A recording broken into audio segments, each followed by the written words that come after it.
Hey everybody, it's Ron from Pick Dawgz. This is Ron's Rundown. We're going to go over the MLB games scheduled for Wednesday, July 10th, 2024. And if you like what you see, make sure to give this video a big thumbs up and subscribe to our channel. Don't forget to put your baseball picks in the comments section below. And if you're looking for my best bets, including my daily rundown best bet in the MLB, you can find those at the premium picks tab at pickdawgz.com. There's also a link in the description. Alrighty, here we go. Here are the games for Wednesday, Major League Baseball. Next up, we see the New York Yankees taking on the Tampa Bay Rays. Marcus Stroman and Zach Eflin are your starters. Zach Eflin's just been a lot better at Tropicana Field than he's been on the road this season. On the road, an ERA above 5.37 through 55 innings with a 282 opponents batting average, while at Tropicana Field, a 3-1 record, 2.43 ERA, so about 3 runs less than at Tropicana Field than on the road, and a 233 opponents batting average, 50 points less than on the road. He's pitched well. He's a lot more trustworthy at Tropicana Field. And look at his numbers against the current Yankees roster. 116 plate appearances, a 27% strikeout rate is very solid. 376 expected slugging for facing the Yankees. That's very impressive. I think Eflin pitches well in this game. And Marcus Stroman, while he's been better on the road overall this season, but recently I just haven't been able to trust him anywhere. I mean, he's given up at least 3 earned runs in each of his last 4 starts, which isn't miserable, but the fact that he doesn't pitch that deep into ball games, when you look at the last few games, 5 innings, 4 1/3 innings. He went 6-2 against the Braves, but then 5 innings again against Boston. So his control's been off. He's starting to walk more hitters. He's given up a lot of sharp contact, 5 home runs given up in his last 3 starts. To me, it's just not a great spot for Stroman. I think Eflin pitches well. I think the Rays back him up. I'm going to go with the Tampa Bay Rays on the money line at Tropicana Field. Next up, we see the Chicago Cubs taking on the Baltimore Orioles. Shota Imanaga and Corbin Burnes are your starters.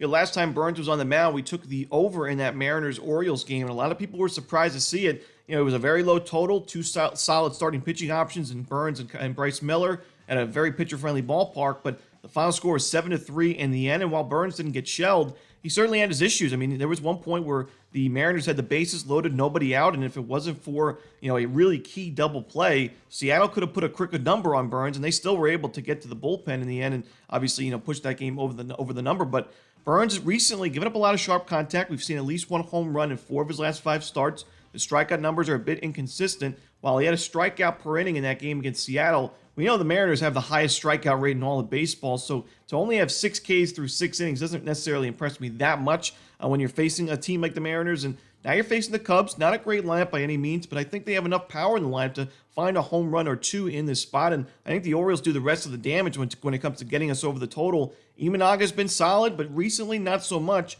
And then you look at the fact that the Orioles have hit lefties pretty well. Don't really love this Cubs bullpen. I'm going to go with the over in Chicago-Baltimore. Next up, the Cleveland Guardians taking on the Detroit Tigers. Tanner Bybee and Reese Olson are your starters. Tanner Bybee's been a lot better on the road this season. Progressive Field, we've mentioned, has been a lot more hitter-friendly than we're used to seeing, and Bybee has not really done too well with that. He's got an ERA of 4.69 at home this season, but on the road in 50 innings of work, 56 strikeouts, 216 opponents batting average, a sub-3 ERA, and a 4-1 winning record. I think Bybee pitches well in this game against a pretty weak Tigers lineup. And Reese Olson, you got to win that last game. We haven't seen too many victories for Olson this year. He was excellent, 5 2/3, 1 earned run, 8 strikeouts, and a 5-4 Tigers win. However, the Guardians are a really tough matchup. He pitched well against them in the beginning of the season, but even if he does pitch well and goes toe-to-toe with Bybee, I trust the Guardians lineup and bullpen more in a close game late than I do Detroit. So I got to go with the Guardians in this game on the money line. Next up, the Seattle Mariners taking on the San Diego Padres. Bryce Miller and Michael King are your starters. Another game where I think it's relevant to look at the home and road splits for these starting pitchers. And you never want to put too much weight into any one specific statistic. And home and road splits certainly one of those. You could take 1 or 2 bad starts for a starter on the road or vice versa to really inflate that ERA on paper. So, it's not always the best to look at. But in this situation, I mean, Bryce Miller pitches at T-Mobile Park, very pitcher-friendly ballpark in his home games, and he's been excellent there. It makes sense for him to be a lot better at home, but really, I mean, he's 4 runs better, basically, at home than on the road. I mean, an ERA above 6 away from T-Mobile, and a lot of home runs given up, 11 bombs given up in those 43 road innings, 70 points higher on the opponent's batting average, so I don't really trust Bryce Miller away from home right now. And especially against a Padres team, it's been very solid against right-handed pitching, low strikeout rate to go with it. I think the Padres can get to Miller for a few runs. Michael King hasn't been the best at Petco Park himself, this year. However, he's facing a Mariners lineup I just don't really like right now. This is a lineup that's not really putting together a lot of competitive at-bats. They're striking out a ton in the last month, and a strikeout rate above 30% against righties. So I got to roll with the San Diego Padres in this game on the money line. Next up, we see the Los Angeles Dodgers taking on the Philadelphia Phillies. Gavin Stone and Christopher Sanchez are your starters. Gavin Stone's been excellent on the road. Christopher Sanchez has been excellent at home. Both of these guys are looking to bounce back from rough starts, so you kind of got two starting pitchers in the same boat. I trust the Dodgers lineup a little bit more, though, in this matchup. You know, they've crushed lefties this season. In the last month, they're top 5 in ISO and OPS with a very low strikeout rate at 13.7% against southpaws in the last 30 days. So I think they can have the lead through the first 5 innings. I also think the Dodgers win the full game as well, but I do think the Phillies have the better bullpen. So if it does get, if it's a close game late, I could see Philadelphia making it interesting.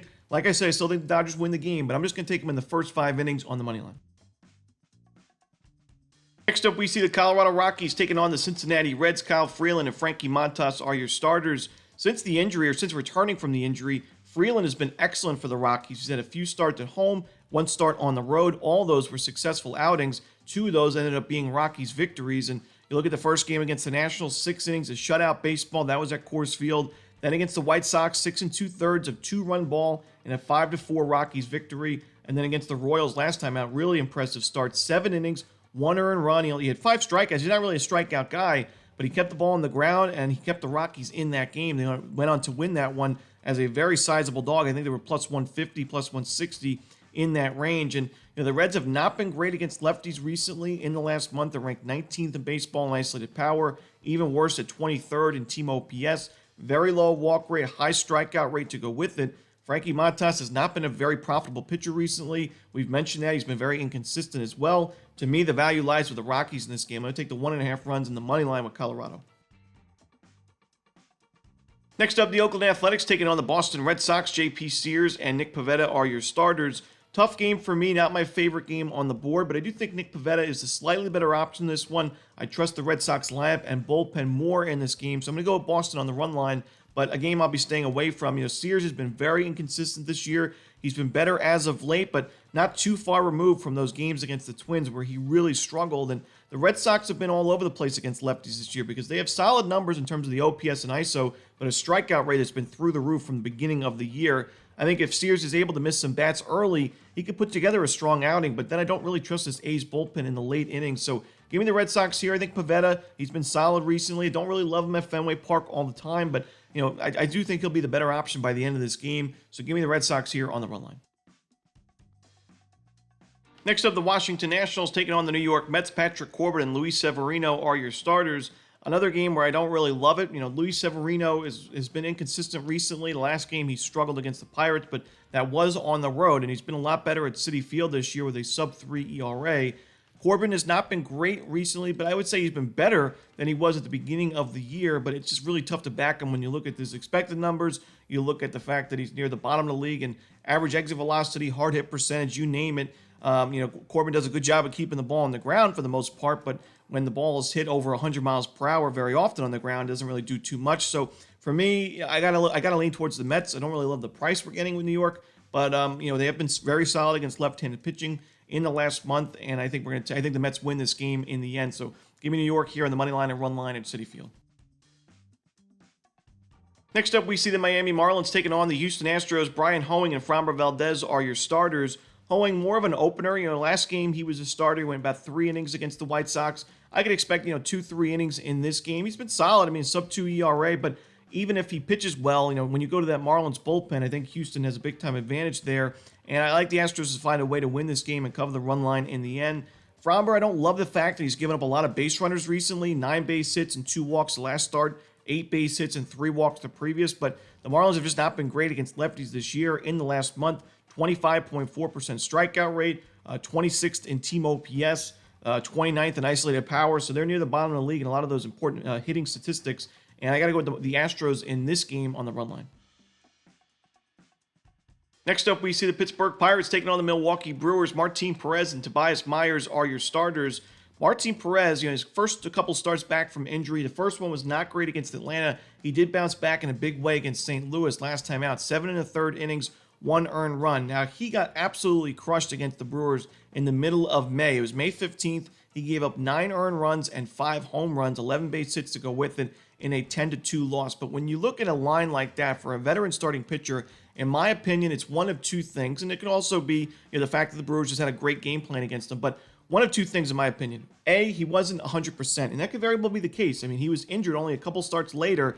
May 26th, after his game against the Braves, he was placed on the IL, so he might not have been 100%. Second, he may have been tipping his pitches. Usually you see 5 home runs. Even some of the weaker starting pitchers in the league don't give up that many bombs in one specific start.